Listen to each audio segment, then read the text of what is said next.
But lots happening on the geopolitical front, and let's now go across to Sumita, who is now joining us with the latest on the rising tension in Israel-Iran conflict. Sumita, take it away.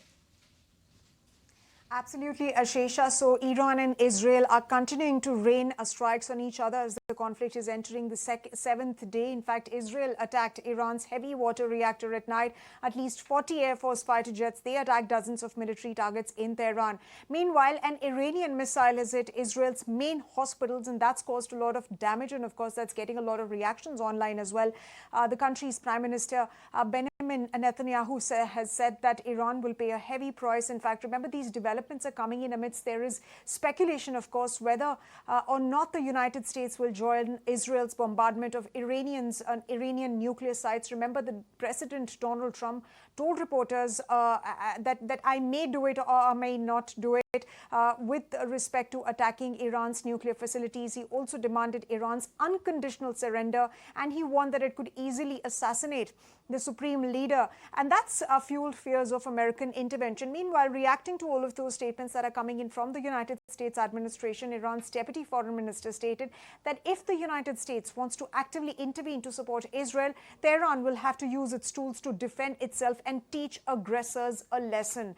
And he also stated that our advice, that is Iran's advice to Washington, is to not get involved if it does not want to stop Israel's aggression. He said that all necessary options are on the table. And, you know, these statements are being traded from all sides, from Israel, from Iran, from the United States. So obviously all eyes are on what the United States is going to do next. What is the United States strategy going to be? Is it going to be a military intervention of some sorts, given the fact that it started moving its military facilities in the Middle East?